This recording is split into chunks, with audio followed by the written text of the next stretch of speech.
Fun fact, for those of you that didn't know, that's one of the very last songs Johnny Cash ever wrote before he died.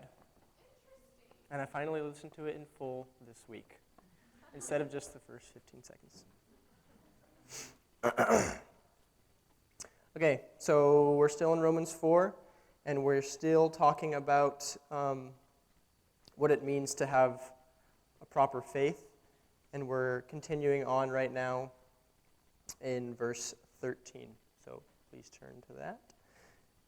Here we go. Verse 13. Clearly God's promise to give the whole earth to Abraham and his descendants was based not on his obedience to God's law, but on a right relationship with God that comes by faith. If God's promise is only for those who obey the law, then faith is not necessary, and the promise is pointless. For the law always brings punishment on those who try to obey it. The only way to avoid breaking the law is to have no law to break. So the promise is received by faith. It is given as a free gift, and we are all certain to receive it, whether or not we live according to the law of Moses, if we have faith like Abraham's. For Abraham is the father of all who believe. That is what the scriptures mean when God told him, I have made you the father of many nations. This happened because Abraham believed in the God who brings the dead back to life and who creates new things out of nothing. So we previously talked about faith in regards to works and how our foundation and the start of our relationship with God is not based on what we're producing. We talked about how our foundation in relationship with God does not begin at the act of circumcision, just like it didn't with Abraham and his descendants.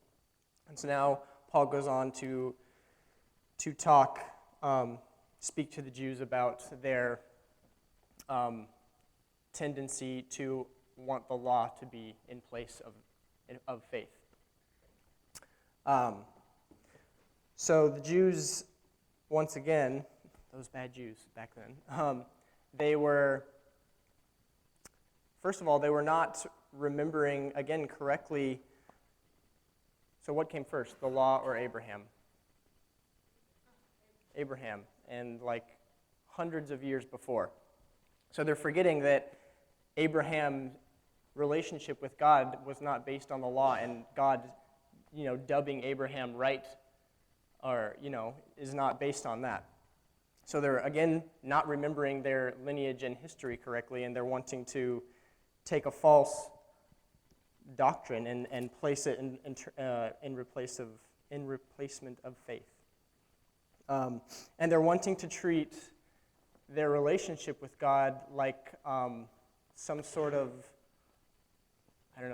legality or something, some sort of legal contract that as long as they, hit this, and this, and this, and this, then we're good with God.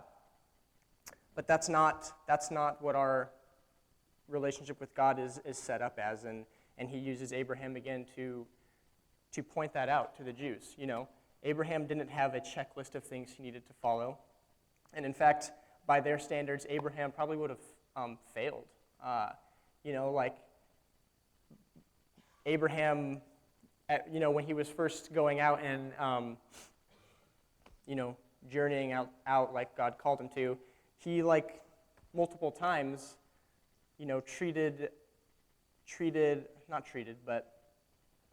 was insecure, at least, with his wife and the emperors and stuff that were,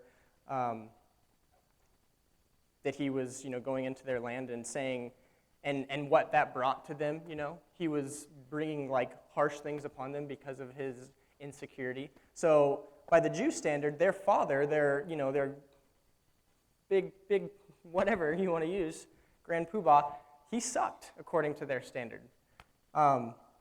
But fortunately for them and for us, that's not what makes us right with God. And Paul wants to really emphasize that because they're using all these different things to replace that.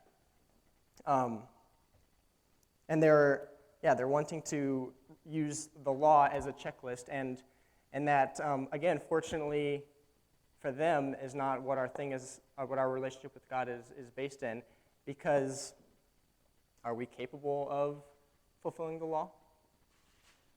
Nope, we're not. We suck at it. When we add all these rules to our lives and try to follow them, we only fail. And the law only pointed that out to the Jews of how they were not meeting the mark, how they were falling short. And the law only brings, like consequence and wrath.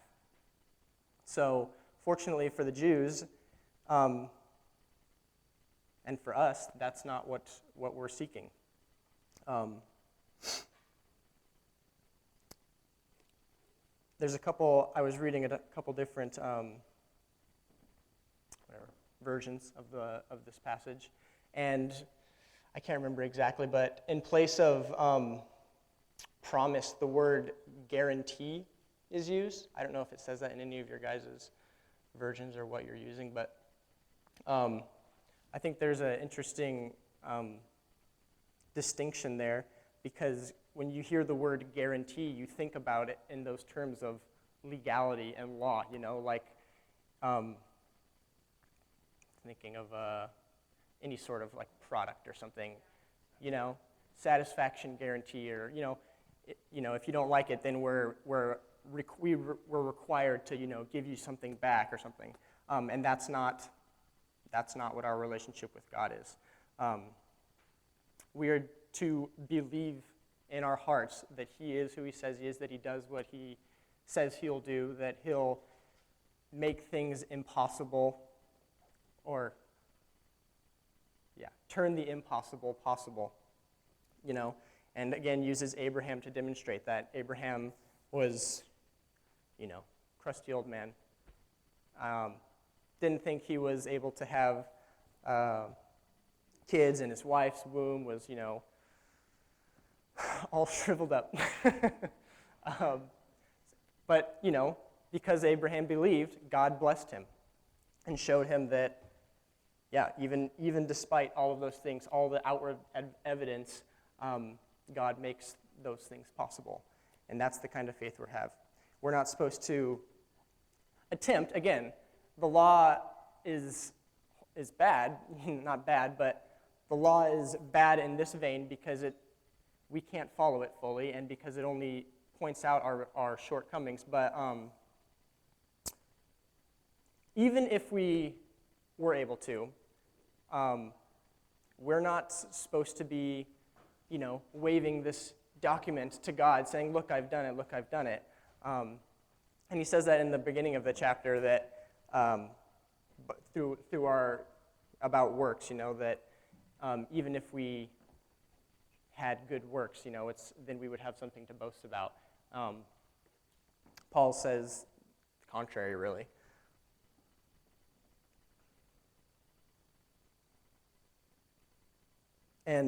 And then about that same thing about our faith, even when we have faith and we've accepted that, we're not supposed to, we're not supposed to think that we're entitled to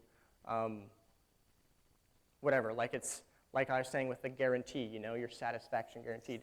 We're not entitled to waving that in God's face, saying now I'm good, now I'm made right with you, so make sure I'm taken care of, okay? That's not what we're called to.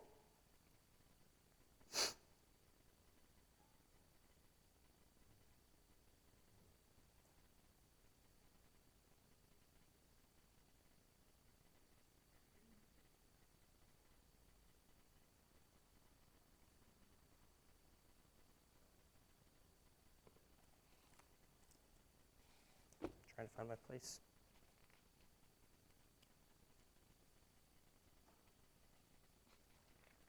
And then there's the matter of, I mentioned earlier, how they're sort of retconning history, and how if that's how God operated, how chaotic that would be, because He declared Abraham righteous by faith. How could they then say that we're declared righteous by fulfilling the law? God doesn't just flip the script at any old time. That's not the God we know, and that's not the consistent God that we know. God says that we enter into a right relationship with Him first through faith. Then all these things follow, but we're talking about first, first through faith. God is not, chaotic in that manner, and he doesn't change who he is, and he doesn't just give us that chaos, because then, what are we supposed to do with that? He gives us direction.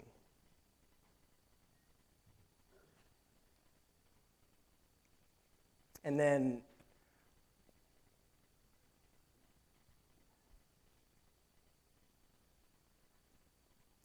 he ends, at least in verse 17, this is what the scriptures say, when God told him, I have made you the father of many nations. This happened because Abraham believed in God, who brings the dead back to life and who creates new things out of nothing. So he uses Abraham as that example, but we're given the ultimate example in Christ. What better way to show that than taking someone who was dead and raising him? So we get to use Christ as our focal point in that, and our matter of faith in believing that and following him in that.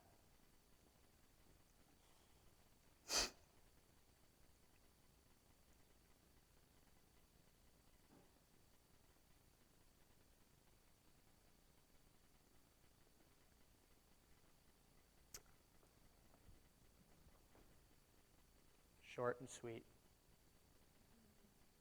It's been a crazy week, but I appreciate you guys struggling through this with me, but I have a couple questions. Like the Jews binded themselves to this false not doctrine, but they binded themselves to the law and becoming and entering into a right relationship with God. Are there things that you either impose on yourself or feel like are imposed on you by people, that you think you have to meet? What sort of things have you heard out there as far as that goes? Can you think of a time when God demonstrated in your life, like he did with Abraham, just his, power, how he turned something impossible, and how he, even through all the outward evidence of that, proved that he could, do, and how did that, change your perception of him, and do you remember that in those times when, even through outward evidence, that points to no, God says and God does differently? Do you treat your relationship with God or your relationship with people in those terms of legality? We use social contract theory as a fallback term for how people treat each other, but do you treat your relationships that way, or are your relationships based in faith? And what does that mean? Thanks. Please discuss.